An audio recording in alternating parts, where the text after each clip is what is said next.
Hello everyone. आज का हमारा टॉपिक है Indian financial system and overview कि एक्चुअल में जो हमारा इंडियन फाइनेंशियल सिस्टम है वो क्या है, किन के ऊपर बेस्ड है हमारा इंडियन फाइनेंशियल सिस्टम, क्या क्या एक्टिविटीज़ हैं हमारे इंडियन फाइनेंशियल सिस्टम के अंदर। तो इन बातों पर डिस्कस करेंगे हम। ठीक है, तो सबसे पहले मैं इसके इंट्रोडक्शन और इसके मीनिंग को मैं आपको क्लियर कर देता हूं कि एक्चुअल में जो हमारा इंडियन फाइनेंशियल सिस्टम है वो किस तरीके से बना हुआ है। ठीक है, तो बात करते हैं इंडियन फाइनेंशियल सिस्टम की। तो जो हमारा इंडियन फाइनेंशियल सिस्टम है उसमें हम क्या है, नॉर्मली दो टाइप्स की एक्टिविटीज के ऊपर फोकस रखा जाता है। एक वो एक्टिविटीज कि भाई जिन पर्सन्स के पास फाइनेंस अवेलेबल है, ठीक है, मतलब जैसे हम दो पर्सन्स की बात करते हैं ए एंड बी की।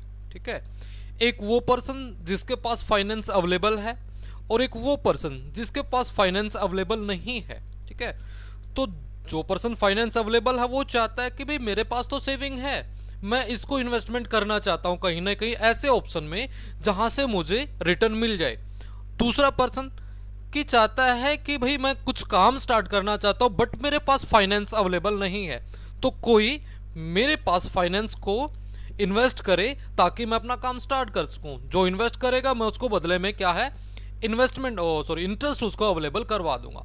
तो इस तरीके से क्या है, ये दो पार्टीज, दो पर्सन, दो इंस्टीट्यूशंस, दो इंडस्ट्रीज आपस में क्या है, एक दूसरे के पास फाइनेंस को इन्वेस्टमेंट कर देते हैं। जिसके पास सेविंग है वो आगे फर्दर इन्वेस्टमेंट उसको कर देता है और उसकी एक्टिविटीज आगे रन करनी स्टार्ट कर देती है। तो इस टाइप से क्या है, हमारा फाइनेंशियल सिस्टम इस तरीके से चलता है जी। अब दूसरी बात आ जाती है, ये तो डायरेक्ट की बात आ जाती है।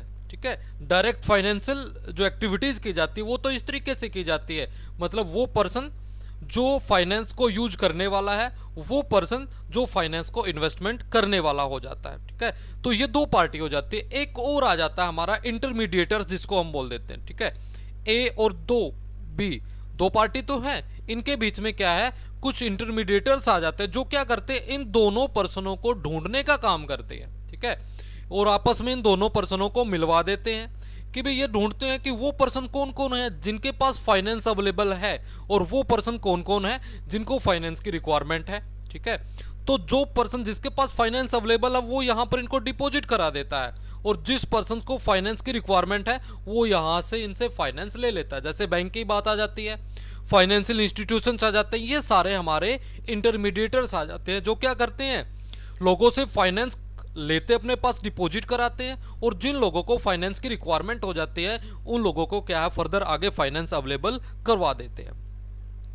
तो इस तरीके से हमारा जो फाइनेंशियल सिस्टम है वो हमारा वर्क करता है। अब इसके जैसे मीनिंग हम देखते हैं।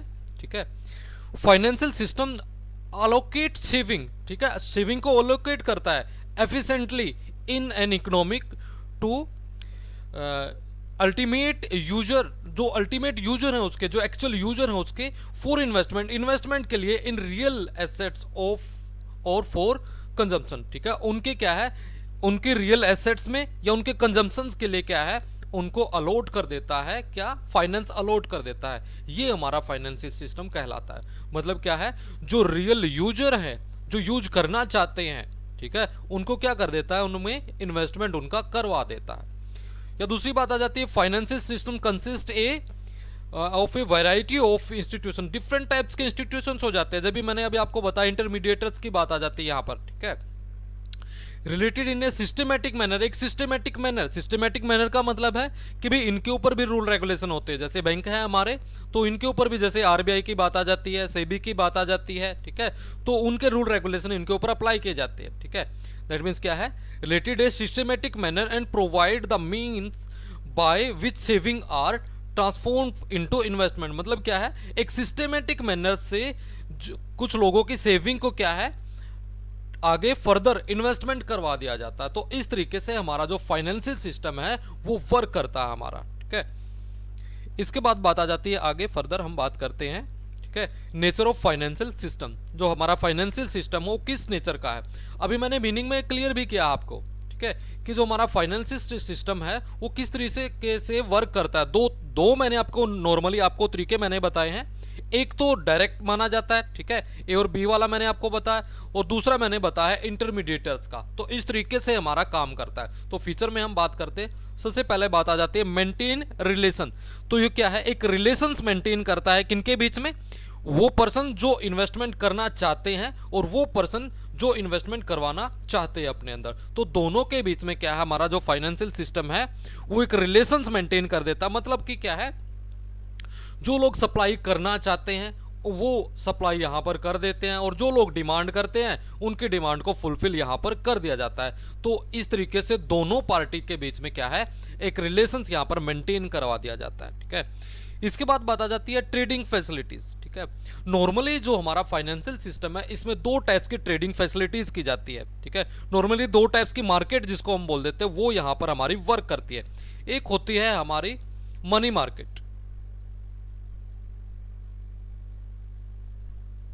ठीक है, और दूसरी होती है हमारी कैपिटल मार्केट।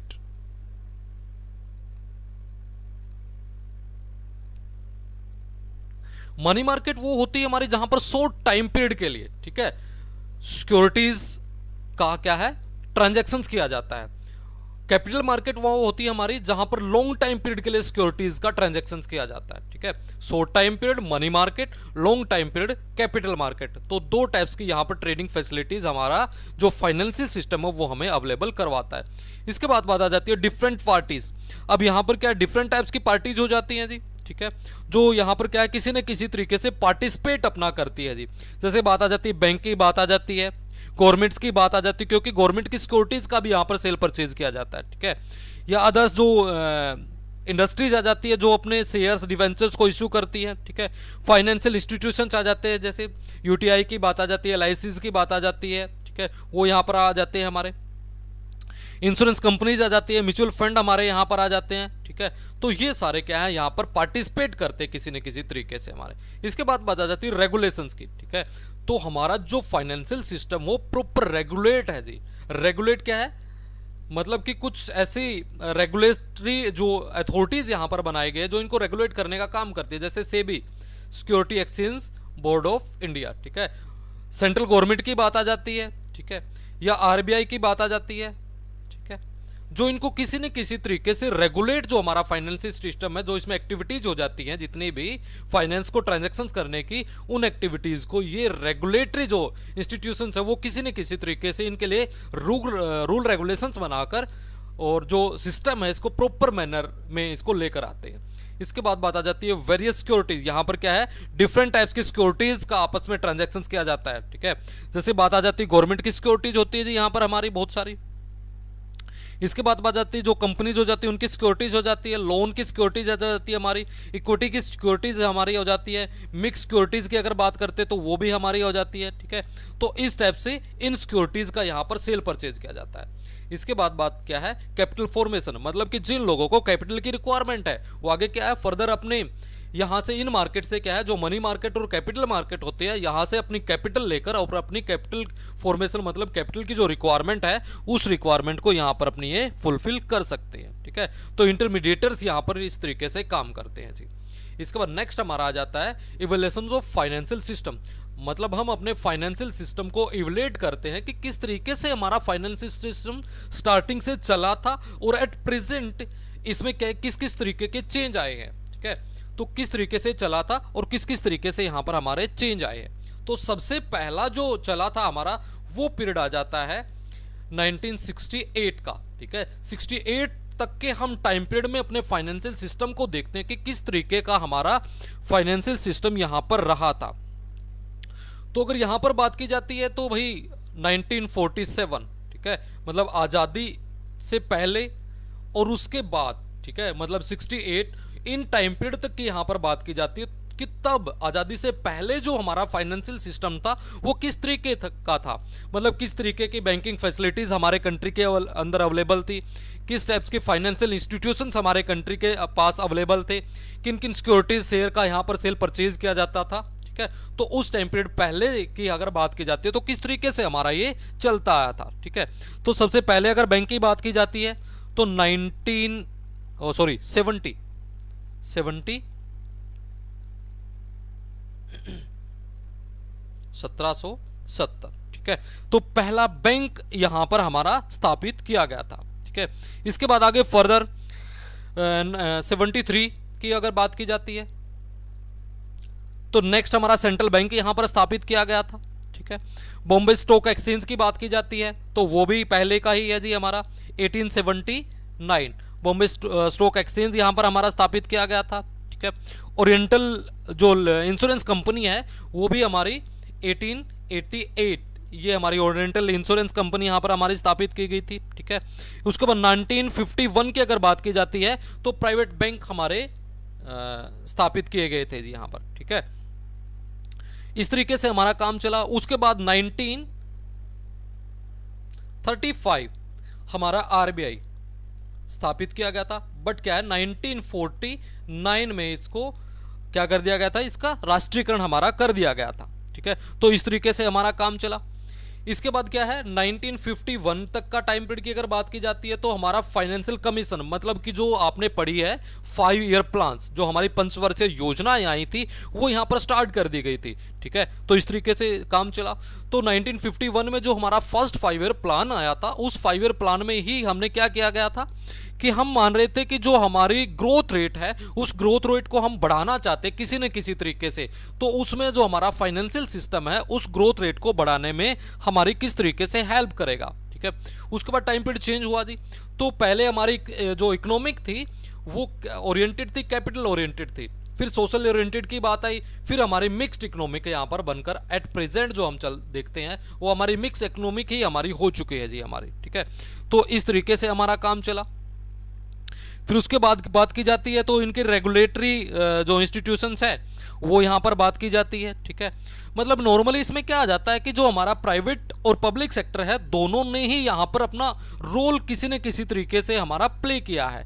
ठीक है, उन दोनों को ही मिलाकर हमारी मिक्स्ड इकोनॉमिक बनकर तैयार हुई थी जी। ठीक है, इसके बाद बात आ जाती है कि यहाँ पर ही क्या है दोनों टाइप्स के लोन अवेलेबल करवाए जाते हैं। ठीक है, चाहे वो वर्किंग कैपिटल की बात आ जाती है इंडस्ट्रीज के लिए तो वो यहाँ पर लोन अवेलेबल करवाया जाता है। ठीक है, या भाई कैपिटल फॉर्मेशंस की बात आ जाती है तो लोन अवेलेबल करवाया जाता है उसके लिए। ठीक है, उसके बाद फाइनेंशियल इंस्टीट्यूशंस की अगर बात की जाती है 1964 ठीक है यहां पर स्थापित किया गया हमारा UTI, unit trust of India. ठीक है, ये हमारा स्थापित किया गया। ठीक है, तो इस तरीके से क्या है जी हमारा जो फर्स्ट जो टाइम पीरियड चला था 68 तक का, वो 68 तक का टाइम पीरियड में ये बातें हमारी आई थी, ये चीजें हमारे फाइनेंशियल जो सिस्टम है उसके साथ जुड़ी हुई थी। इसके बाद नेक्स्ट टाइम पीरियड की हम बात करते हैं the pre economic reforms year, मतलब कि रिफॉर्म्स जो सुधार किए गए थे उससे पहले का जो टाइम पीरियड मतलब सुधारों से पहले किस तरीके से हमारा काम किया गया था।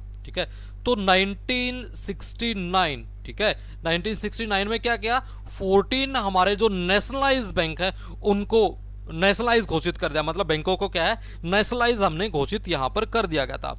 उसके बाद क्या है 1980 ठीक है 6 बैंक फिर से इनको नेशनलाइज हमने अपना कर दिया गया था जी। फिर से क्या हुआ एग्रीकल्चर बेस्ड हमारी इकोनॉमिक रही थी जी। ठीक है, उसमें क्या किया गया हमने 1975 में आरआरबी ठीक है रीजनल रूरल बैंक जिसको हम बोल देते हैं वो हमारा स्थापित किए गए। ठीक है, इस तरीके से हमारा काम चला। उसके बाद क्या है इनको रेगुलेट करने के लिए इनको लोन प्रोवाइड कराने के लिए 1982 में नाबार्ड हमारा स्थापित कर दिया गया। ठीक है, इस तरीके से हमारा काम चला। उसके बाद एक्सिम बैंक को हमने बनाया जी। ठीक है, एक्सिम बैंक क्या करता है हमारा एक्सपोर्ट इंपोर्ट जो बैंक है एक्सपोर्ट इंपोर्ट ओरिएंटेड जो इंडस्ट्रीज है हमारी उनको लोन देने के लिए जो बैंक मतलब स्थापित किया गया था हमारा वो एक्सिम बैंक जिसको हम बोल देते हैं। ठीक है, वो इस तरीके से हमारा स्थापित किया गया। इसके बाद एक और सबसे बड़ा यहाँ पर काम किया गया। ठीक है, मतलब क्या काम किया गया कि जो हमारी इंडस्ट्रीज है कि उनको इजीली लोन अवेलेबल करवा दिया जाए। उसके लिए क्या है क्रेडिट रेटिंग एजेंसी जिसको हम बोल देते हैं, वो एजेंसी क्या करती है हमारे इंडस्ट्रीज को रेटिंग देते हैं। ठीक है, जिनकी रेटिंग अच्छी हो जाती है तो उनको लोन इजीली अवेलेबल करवा दिया जाता है। मतलब रेटिंग अच्छी होने का मतलब क्या है कि लोन अगर वो लेते हैं तो टाइम पीरियड जो अवेलेबल करवा गया है उस टाइम पीरियड में वो लोन वो वापस कर देंगे, मतलब उनकी फाइनेंशियल पोजीशन के बेस पर ही उनको रेटिंग अवेलेबल करवाई जाती है। और इसी के साथ साथ यहां पर क्या किया गया 1988 का जो टाइम पीरियड था यहां पर सेबी को स्थापित किया गया जो इनको रेगुलेट करने का काम करता है जी हमारा। ठीक है। इसके बाद 1991 का टाइम पीरियड आ जाता है, ठीक है। एक बात मैं आपको क्लियर कर देता हूं, 91 का टाइम पीरियड जो हमारी इकोनॉमी के अंदर जुड़ा हुआ है वो एक जिसको मतलब ड्रामेटिक टाइम पीरियड हम बोल सकते हैं, या भाई एक मतलब ऐसा चेंज हमारे इकोनॉमी के अंदर आया था, वो जितना बड़ा जो चेंज आया था वो हमारा 91 के टाइम पीरियड में ही आया था। क्योंकि इस टाइम पीरियड में क्या हो गया था कि जो हमारी इकोनॉमिक थी वो बहुत बड़े रिग्रेशन के टाइम पीरियड से गुजर रही थी। मतलब इतनी मंदी हमारे देश में आ चुकी थी, इवन हम मान सकते हैं कि जो हमारे पास फॉरेन करेंसी का स्टॉक रह गया था वो भी लिमिटेड है, इवन लेस देन 1 मंथ इतना हमारे पास स्टॉक रह चुका था। लोन जो हमारे कंट्री के ऊपर था वो बहुत बढ़ चुका था। मतलब कहीं ना कहीं एक ऐसे चेंज की हमें रिक्वायरमेंट थी, जिस चेंज से क्या है जो हमारी इकोनॉमिक है उस इकोनॉमिक में जो प्रॉब्लम आई हुई है उन प्रॉब्लम को किसी न किसी तरीके से रिमूव किया जा सके। तो ऐसे बड़े चेंज की हमें रिक्वायरमेंट थी। तो 91 में ही क्या था, ऐसा बड़ा चेंज हमने किया था। मतलब कि क्या है, रूल रेगुलेशंस को ही यहाँ पर चेंज माना गया है कि रूल रेगुलेशन इससे टाइम पीरियड से पहले की अगर बात की जाती है तो बहुत ज्यादा रूल रेगुलेशन हमारे फाइनेंशियल सिस्टम के अंदर जुड़े हुए थे, जिससे क्या था हमारा फाइनेंशियल सिस्टम स्ट्रॉन्ग नहीं हो पा रहा था। तो उस रूल को ही, उन रूलों को ही या तो भाई बिल्कुल खत्म कर दिया गया या इस लेवल तक चेंज कर दिया गया ताकि हमारा जो फाइनेंशियल सिस्टम हो वो प्रॉपर तरीके से रन कर पाए। मतलब जो कमियां हमारे फाइनेंशियल सिस्टम में थी उन कमियों को किसी न किसी तरीके से इंप्रूव यहां पर किया जा सके। तो इसी में क्या था, 1992 में सेबी एक्ट यहां पर पास किया गया, ठीक है। जिससे क्या था आगे फर्दर 93 में, ठीक है, 93 में एनएससी नेशनल स्टॉक एक्सचेंज, जो हमारा क्या है नेशनल स्टॉक एक्सचेंज जहां पर सिक्योरिटीज का सेल परचेज किया गया था वो यहां पर किया गया जी, ठीक है। उसके बाद 1996 में डिपोजिटरी का मतलब क्या होता है, जैसे हम बैंक का बात आपको पता है कि बैंकों में हम क्या करते हैं, अपने जो सेविंग होते हैं उसको डिपॉजिट करा देते हैं और जब भी हमें रिक्वायरमेंट होती है तो सेविंग को हम यूज कर सकते हैं। अब क्या हो चुका है, जैसे हमारे पास जो बैंक है हमें नेट बैंकिंग अवेलेबल करवा देते हैं, फोन बैंकिंग अवेलेबल करवा देते हैं, ठीक है। जिससे हम क्या है कहीं पर भी बैठे हैं, नेट फैसिलिटीज अगर हमारे पास अवेलेबल है तो हम पैसे से को क्या है, कोई शॉपिंग अगर हमने करनी है, कोई पेमेंट अगर हमने करनी है, पैसा ट्रांसफर अगर हमने कहीं पर भी करना है तो वो पैसा हम बैंक से ट्रांसफर कर सकते हैं। मतलब अपने अकाउंट्स को एक्टिव कर सकते हैं वहां से, और अपने अकाउंट्स में कोई बैलेंस हमने चेक करना, कोई मतलब किसी भी टाइप्स की कोई भी एक्टिविटीज अपने अकाउंट से रिलेटेड है वो सारा हम यहाँ पर कर सकते हैं। मतलब आपको अपनी जेब में कैश रखने की रिक्वायरमेंट नहीं है। अब कैश क्या है, एक जैसे एटीएम के बारे में आपको पता है, डेबिट कार्ड क्रेडिट कार्ड आपको पता है सभी को, तो उनका यूज करके हम क्या है कहीं पर भी ट्रांजैक्शन उसकी कर सकते हैं। और नेट बैंकिंग आप अपने बैंक मोबाइल में ही क्या है नेट बैंकिंग को एक्टिव कीजिए, देन उसके बाद आप जो फैसिलिटीज बैंक आपको अवेलेबल करवा सकता है वो फैसिलिटीज नेट बैंकिंग से आपको अवेलेबल हो जाती है। तो सेम इसी तरीके से डिपॉजिटरी होता है, जहां पर क्या है पहले क्या था हमारे पेपर वाले शेयर होते थे जी। अब पेपर वाले शेयर होते थे तो जिन अगर ट्रांसफर करने की बात आ जाती थी तो काफी मतलब फॉर्मेलिटीज हमें करनी पड़ती थी। मतलब जो रजिस्टर होता था शेयर होल्डर का, जिनके पास पहले शेयर थे उनका नाम वहां पर लिखे जाते हैं, प्रॉपर रिकॉर्ड वहां पर मेंटेन किया जाता है। उसके बाद अगर ट्रांसफर करने की बात आ जाती है तो जिस पर्सन को ट्रांसफर कर रहे हैं, कितने शेयर हम ट्रांसफर कर रहे हैं, रजिस्टर में उनकी एंट्री की जाती है, और जिस पर्सन से ट्रांसफर होकर गए हैं उस पर्सन से की एंट्री फिर से की जाती है। मतलब उस पर्सन का नाम हटा दिया जाता है और जिस पर्सन को ट्रांसफर होकर गए हैं उस पर्सन का नाम वहां पर जोड़ दिया जाता है। मतलब काफी फॉर्मेलिटीज की जाती थी। मतलब वहां पर क्या है आपको पेपर वर्क काफी आपके लिए हो जाता था, तो वो काम यहां पर खत्म कर दिया है डिपॉजिटरी ने। मतलब डिपॉजिटरी क्या है, लाइक ए बैंक। कौन सा बैंक, जहां पर आप अपने शेयर को इलेक्ट्रॉनिक फॉर्मेट में आप रख सकते हो। मतलब कि इलेक्ट्रॉनिक फॉर्मेट में आपके शेयर यहां पर रखे जाते हैं। उसके बाद क्या है आप अपने शेयर को क्या है जब भी किसी को ट्रांसफर करना चाहो तो आप एक डीमेट अकाउंट आपको ओपन करवाना होता है डिपॉजिटरी के अंदर, और उस डीमेट अकाउंट के हेल्प से क्या है आप अपने शेयर्स को जहां पर भी आप ट्रांसफर करना चाहते हो इजीली वहां पर आप उनको ट्रांसफर कर सकते हो। मतलब कि आपके अकाउंट्स में, शेयर के अकाउंट्स में जितनी भी एक्टिविटीज होती हैं, मतलब आपकी शेयर की वैल्यू एट प्रेजेंट क्या जा रही है, ठीक है, वो सारी एक्टिविटीज यहां पर आप अपनी जान सकते हो। तो इस तरीके से ये किया जाता है जी हमारा, मतलब पेपरलेस ट्रेडिंग इसको हम बोल देते हैं। मतलब कि पेपर की आपको रिक्वायरमेंट नहीं है अब एट प्रेजेंट, ठीक है। और दूसरी बात क्या है, जो हमारा एनएससी है बीएससी हो जाता है, वो क्या है स्क्रीन जो मतलब कि स्क्रीन ट्रेडिंग जिसको हम बोल देते हैं। मतलब स्क्रीन ऐसे ही है जी जिनके ऊपर आपको अपने शेयर्स की जो वैल्यू है अप एंड डाउन जो जा रही है वो आपको पता चल जाती है। बट उसके लिए क्या करवाना पड़ता है आपको, इन स्टॉक एक्सचेंज के अंदर आपको अपने शेयर को लिस्टेड करवाना होता है, रजिस्टर्ड जिसको हम बोल देते हैं एक टाइप से। लिस्टेड होने के बाद देन ही तब आपको आपके शेयर की जो पर डे पर टाइम आपकी वैल्यू अप एंड डाउन जा रही है वो वैल्यू आपको आपके शेयर की एक्चुअल पता चल जाती है। तो इस तरीके से हमारा ये काम करता है जी। इसके बाद नेक्स्ट आ जाता है जी हमारा कंपोनेंट ऑफ फाइनेंशियल सिस्टम। जो हमारा फाइनेंशियल सिस्टम है इसके कंपोनेंट्स कौन कौन से हो जाते हैं, ठीक है, किस किस तरीके से होता है जी। एक्चुअल में एक प्रॉपर स्ट्रक्चर हमारा बनकर तैयार हो जाता है जी, ठीक है।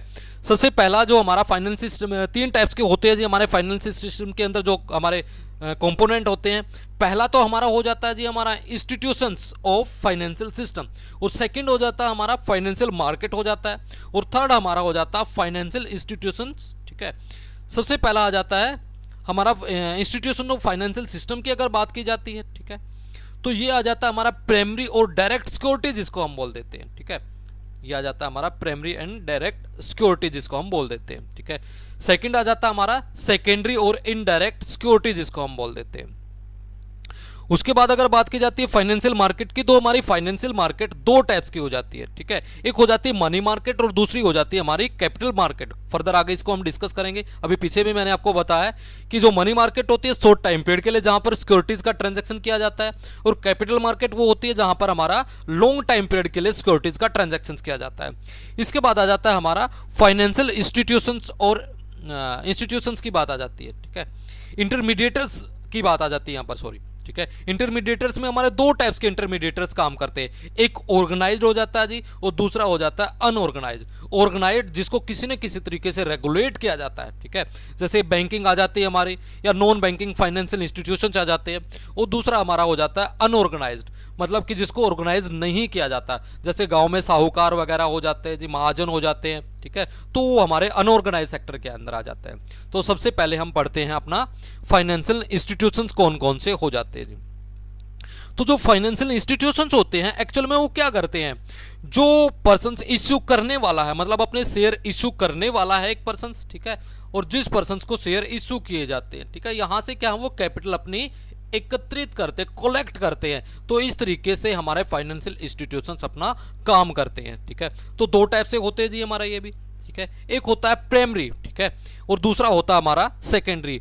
अब जो प्राइमरी की बात आ जाती है, हमारा प्राइमरी क्या करता है, एक्चुअल यूजर, ठीक है, ए और बी एक्चुअल यूजर है हमारा, ठीक है, इसको ही दिया जाता है। और सेकेंडरी में क्या जाता है, इंटरमीडिएटर्स की हम कहीं ना कहीं हेल्प ले लेते हैं। जो स्टार्टिंग में मीनिंग में मैंने आपको क्लियर किया था वो यहां पर बात आ जाती है उनकी, ठीक है। प्राइमरी में क्या हो जाता है, या डायरेक्ट में, डायरेक्ट उन्हीं पर्सन का ही यहां पर मतलब एक दूसरे से मिलते हैं, जो पर्सन इश्यू करने वाला होता है और जो पर्सन इन्वेस्टमेंट करने वाला होता है। ये दो पर्सन ही आपस में एक दूसरे के साथ अपनी ट्रांजैक्शंस यहां पर करते हैं। जैसे शेयर की बात आ जाती है, बॉन्ड्स की बात आ जाती है, या कॉमर्शियल पेपर की बात आ जाती है यहां पर, ठीक है। तो इस तरीके से यहां पर इनका मतलब एक दूसरे के साथ अपने फंड को ट्रांसफर, मतलब इनको क्या बोलते हैं एक्चुअल में, रियल यूजर ऑफ फंड। यही एक्चुअल में फंड के रियल यूजर माने जाते हैं इनको, ठीक है।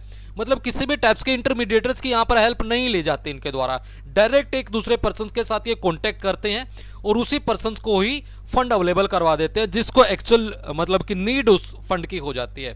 तो इस तरीके से ये दोनों ही पार्टी यहां पर जुड़ी होती है जी।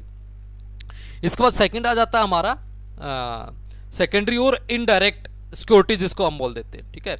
यहां पर क्या है, मतलब कि किसी न किसी इंटरमीडिएटर्स की हम यहां पर हेल्प ले लेते हैं। जैसे बैंक की बात आ जाती है, ठीक है, या बात आ जाती है हमारे जो फाइनेंशियल इंस्टीट्यूशंस आ जाते हैं, इंश्योरेंस कंपनीज यहां पर आ जाती है, ठीक है, उनकी हेल्प लेकर हम यहां पर काम करते हैं जी। अब इनमें किस तरीके से होगा, ठीक है, जैसे ए है आ जाता है, ये इंटरमीडिएटर्स हो जाता है हमारा, ठीक है, ये बी आ जाता है, ठीक है, ये पर्सन है जिसके पास फाइनेंस अवेलेबल है, ये यहां पर इस इंटरमीडिएटर्स के पास अपने सबमिट कराएगा। ये पर्सन है जिसको फाइनेंस की रिक्वायरमेंट है, वो इस इंटरमीडिएटर से अपना ले लेगा, ठीक है। अब इस इंटरमीडिएटर्स का क्या होगा, इस पर्सन से जो लिया है और इस पर्सन को जो दिया है, ठीक है, उससे जो बेनिफिट होता है, ठीक है, मतलब 100 का लिया है यहां से और 120 का इनको दिया है, तो 20 रुपी इसका यहां पर प्रॉफिट माना जाता है, इस तरीके से, ठीक है। तो यहां पर ये इस तरीके से अपना काम करता है। जैसे सिडबी की बात आ जाती है, आईएफसी की बात आ जाती है, ठीक है। तो इस तरीके से इनके पास डिपॉजिट कराए जाते हैं। मतलब ये पर्सन क्या है, इनके पास डिफरेंट टर्म के लिए, मतलब कि शॉर्ट टर्म के लिए भी हो सकता है, लॉन्ग टर्म के लिए भी हो सकता है, तो दोनों टाइप से इनके पास डिपॉजिट कराते हैं। और इन पर्सन को भी दोनों टाइप से रिक्वायरमेंट हो जाती है, लॉन्ग टर्म के लिए भी इनको रिक्वायरमेंट हो सकती है और शॉर्ट टर्म के लिए भी इनको रिक्वायरमेंट हो जाती है, ठीक है। तो दोनों टर्म्स के लिए इनके पास अवेलेबल यहां पर करवाया जा सकता है, ठीक है। इस तरीके से काम चलता है। जैसे सबसे पहले बात आ जाती है, हम शेयर की बात करते हैं। शेयर क्या होता है, किसी भी कंपनी की कैपिटल का छोटा से छोटा हिस्सा जो बटा होता है, उन हिस्से को हम क्या बोल देते हैं, यहां पर शेयर बोला जाता है जी, ठीक है। तो शेयर हमारे नॉर्मली किस टाइप्स के हो जाते हैं, तो दो टाइप्स के आपने पढ़ते आए हो अभी तक शेयर, ठीक है। एक इक्विटी शेयर होता है हमारा, दूसरा प्रेफरेंस शेयर हो जाता है। इक्विटी शेयर वो होते हैं जो कंपनी के ओनर माने जाते हैं, ठीक है। और प्रेफरेंस शेयर क्या होते हैं, जो कंपनी के ओनर नहीं होते बट जिनको क्या है, दो राइट्स यहां पर इनको मिले होते हैं, ठीक है। दो राइट्स कौन से होते हैं, एक तो डिविडेंड्स में से, लाभों में से क्या है, इनको डिविडेंड प्राप्त करने का पूरा पूरा राइट हो जाता था जी। और दूसरा एंड्स के टाइप में, इनके एंड होता है तो भाई इनको कैपिटल है क्या है, वो इनको प्राप्त करने का पूरा पूरा राइट यहां पर इनको मिल जाता है। बट इक्विटी जो होते हैं ये क्या होते हैं कि भाई इनको क्या है कि भाई प्रॉफिट है तो इनको मिलेगा, अगर प्रॉफिट नहीं है तो इनको हिस्सा नहीं मिलेगा यहां पर। दूसरी बात क्या होती है, सारी एक्टिविटीज जो कंपनी की होती है वो सारी ये हैंडल करते हैं। मतलब कंपनी की कोई भी मीटिंग होती है, इनको पार्टिसिपेट करने की कोई भी रिक्वायरमेंट नहीं होती, बट जो इक्विटी शेयर होल्डर होते हैं उनको कंपनी की सारी मीटिंगों में पार्टिसिपेट करने का राइट यहां पर होता है जी। तो इस तरीके से कंपनी के क्या है, दो शेयर होते हैं हमारे, ये एक इक्विटी शेयर हो जाता है और दूसरा हमारा प्रेफरेंस शेयर यहां पर हो जाता है। इसके बाद सेकंड आ जाता है हमारा डिवेंचर, ठीक है। डिवेंचर के ऊपर क्या होता है, एक फिक्स इंटरेस्ट रेट वहां पर रखी जाती है। एक सबसे बड़ी बात मैं आपको बता देता हूं डिवेंचर के बारे में, ठीक है। मतलब किस तरीके से इनके अंदर इन्वेस्टमेंट किया जाता है, मतलब कौन लोग यहां पर इन्वेस्टमेंट करना चाहते हैं, ठीक है। नॉर्मली क्या होता है कि कोई भी कंपनी जब नई होती है, ठीक है, नई कंपनी अगर शेयर इशू कर रही है तो भाई कंपनी की क्या कोई बैकग्राउंड नहीं है कंपनी का, ठीक है। तो लोगों के माइंड में एक डर रहता है कि मे भी कंपनी डूब जाए, तो भाई उन्होंने जो पैसा इन्वेस्टमेंट किया वो पैसा डूब सकता है उनका। तो पर्सन ऐसा नहीं चाहते, मतलब इस टाइप्स का डिसीजन वो अपना फाइनल नहीं करते कि ऐसी कंपनी के अंदर वो इन्वेस्टमेंट अपना करे कि जो अभी फर्स्ट टाइम ही अभी रन में आई है, तो तब क्या है वो अपना डिसीजन इस टाइप्स का कैंसिल कर देते हैं। तो वो डिसीजन क्या करते हैं, अपना डिवेंचर के अंदर इन्वेस्टमेंट का डिसीजन अपना फाइनल करते हैं कि ऐसी कंपनी में क्या है, डिवेंचर के अंदर इन्वेस्टमेंट किया जाए कि भाई क्या है, हमारा रेट ऑफ इंटरेस्ट क्या है रहेगा जी, हमारा बिल्कुल मिलेगा आपको और पैसा बिल्कुल आपको मिल जाएगा यहां पर। तो यहां पर भी क्या है, रेट ऑफ इंटरेस्ट की दो टाइप्स की रेट होती है हमारी, एक फिक्स होती है और दूसरी हमारी फ्लक्चुएट होती है, ठीक है। फिक्स में तो क्या होती है कि आपकी स्टार्टिंग में ही डिवेंचर में फिक्स होती है, मतलब उसी रेट से ही जितने टाइम पीरियड के लिए वो है उसी रेट से ही आपको इंटरेस्ट उन डिवेंचर के ऊपर मिल पाएगा। दूसरा हो जाता फ्लक्चुएट जो होती है, मतलब कि मार्केट के अकॉर्डिंग आपकी इंटरेस्ट रेट फ्लक्चुएट हो सकती है जी, कम भी जा सकती है आपकी और ज्यादा भी आपकी जा सकती है यहाँ पर, ठीक है। तो मतलब फ्लक्चुएट होती रहती है आपकी रेट। तो इस तरीके से हमारा ये काम चलता है जी। तो डिवेंचर आपके इस तरीके से होते हैं और डिवेंचर आपके डिफरेंट टाइप्स के होते हैं जी, ठीक है। एक होता है आपका सिक्योर डिवेंचर, ठीक है, सुरक्षित ऋण पत्र जिसको हम बोल देते हैं, जिसमें क्या है कंपनी अपनी कोई भी एसेट्स क्या है वो प्लेस के रूप में रख देती है, गिरवी के रूप में रख देती है और देन उसके बाद ही लोन ले पाती है वो, ठीक है। तो जिससे क्या सिक्योर हो जाता है, लोगों के माइंड में क्या है कि भाई कंपनी की कोई ना कोई एसेट्स हमारे पास रखी हुई है, इनकेस अगर पैसा नहीं मिल पाता हमें टाइम पर तो उस एसेट्स को हम सेल कर कर पैसा वापस कंपनी से हम ले सकते हैं। तो ये सिक्योर्ड हो जाते हैं हमारे डिवेंचर, ठीक है। और इनके ऊपर भी जो चार्ज होता है जी वो दो टाइप्स का होता है, एक फिक्स चार्ज जिसको हम बोल देते हैं, दूसरा हमारा फ्लक्चुएटिंग या फ्लोटिंग चार्ज जिसको हम बोल देते हैं। फिक्स में क्या होता है कि भी स्पेसिफिक एसेट्स के ऊपर अगर चार्ज हो, ठीक है, मतलब बंधक हो वो किसी टाइप्स के, तो वो तो फिक्स चार्ज माना जाता है। और फ्लोटिंग होता है कि सभी मतलब कंपनी की क्या है सभी एसेट्स के ऊपर ही चार्ज वहां पर बना हुआ है, तो वो हमारा फ्लोटिंग चार्ज माना जाता है। उसके बाद सेकंड हो जाता है भाई अनसिक्योर जिसको हम बोल देते हैं, मतलब कि क्या है जिसमें किसी भी टाइप्स की सिक्योरिटी यहां पर नहीं रखी जाती। और इसके बाद एक हो जाता है जी रजिस्टर्ड डिवेंचर जिसको हम बोल देते हैं, जिसमें क्या है जो होल्डर होता है उस डिवेंचर का उसके नाम से क्या है उसको रजिस्टर्ड कर दिया जाता है। मतलब कि रजिस्टर जो होते हैं कंपनी के जो मतलब कि डिवेंचर होल्डर के जो रजिस्टर होते हैं उन रजिस्टर में उस पर्सन का नाम मेंशन कर दिया जाता है, ठीक है। इस तरीके से होता है जी ये डिवेंचर हमारा। इसके बाद एक हो जाता है रिडीमेबल डिवेंचर जिसको हम बोल देते हैं, ठीक है, जिसकी क्या है, रिडीम्स की जो डेट है पहले से ही फाइनल कर दी जाती है। दूसरा इरिडीमेबल जिसको हम बोल देते हैं, जिसकी डेट फाइनल नहीं की जाती जी। यहाँ पर एक होता है जी नॉन कन्वर्टेबल डिवेंचर, जिसको हम बोल देते हैं। एक कन्वर्टेबल वो होता है कि जब भी आप चाहो तो उनको शेयर में आप कन्वर्ट करा सकते हो। और दूसरा हमारा आ जाता है नॉन कन्वर्टेबल डिवेंचर, ऐसा डिवेंचर होता है जिसको आप कन्वर्ट नहीं कर सकते शेयर में, ठीक है। तो इस तरीके से हमारे ये डिवेंचर हो जाते हैं जी। एक हो जाता है हमारा जी जीरो इंटरेस्ट डिवेंचर, जिसको हम बोल देते हैं, ठीक है, जो क्या है, जिसके ऊपर आपको मतलब कि इंटरेस्ट नहीं मिलता, ठीक है। तो एक इस टाइप्स का डिवेंचर हमारा माना जाता है जी, ठीक है। अब इसमें क्या है, तो जो मैच्योरिटी टाइम पीरियड आ जाता है उसके बाद इसका प्रॉफिट यहां पर फाइनल कर लिया जाता है।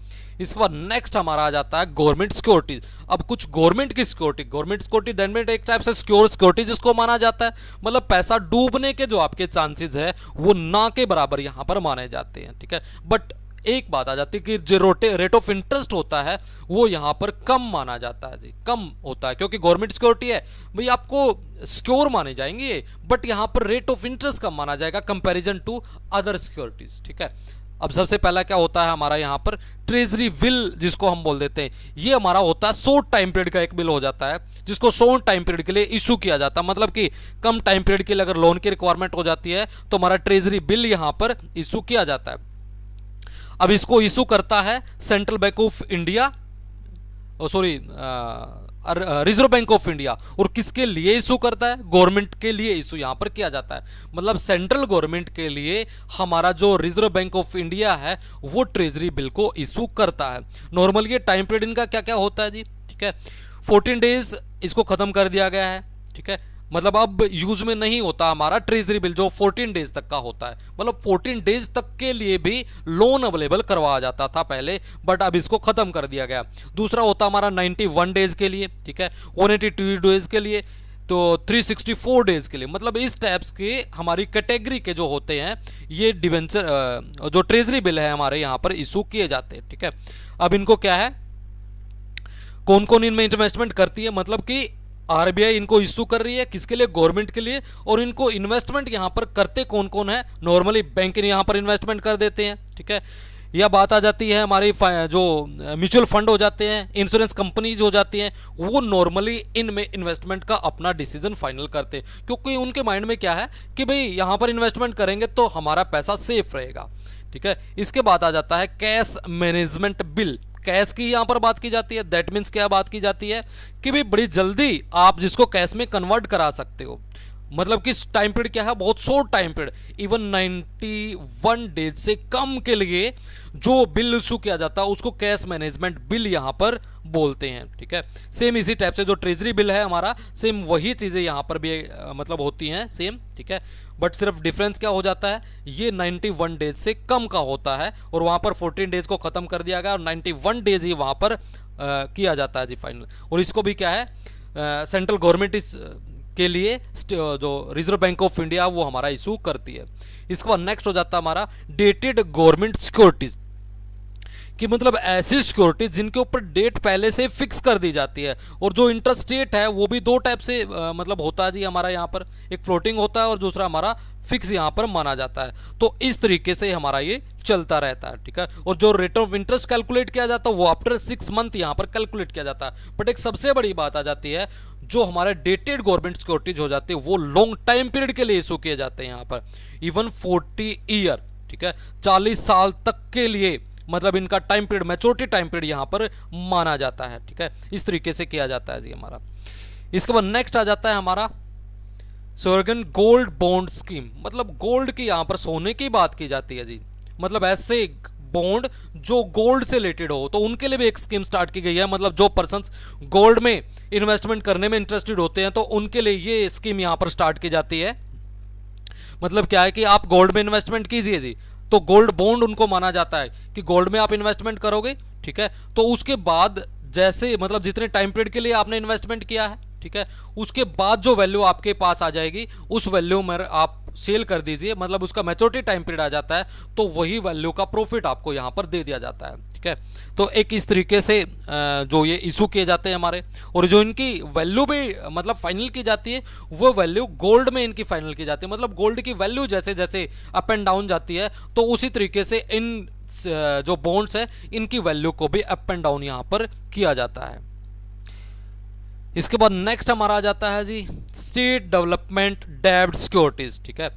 मतलब कि स्टेट क्या है, अपने को डेवलप करने के लिए क्या है, कुछ लोन यहां पर लेता है, तो जिस लोन के लिए स्टेट के द्वारा सिक्योरिटीज इशू की जाती है उन सिक्योरिटीज को हम क्या बोल देते हैं, स्टेट डेवलपमेंट डेब्ट सिक्योरिटीज। क्योंकि हर स्टेट अपने आप को डेवलप करना चाहता है जी, तो उसके लिए क्या है, लोन की रिक्वायरमेंट हो जाती है, ठीक है। तो इस तरीके से क्या है, उस लोन के लिए क्या है, सिक्योरिटीज को इशू किया जाता है, ठीक है, और इंटरेस्ट देता है। फिर उसके बाद स्टेट इनके ऊपर जो इंटरेस्ट कैलकुलेट किया जाता है वो 6 मंथ के लिए यहाँ पर कैलकुलेट किया जाता है। तो इस तरीके से हमारा ये चलता है जी।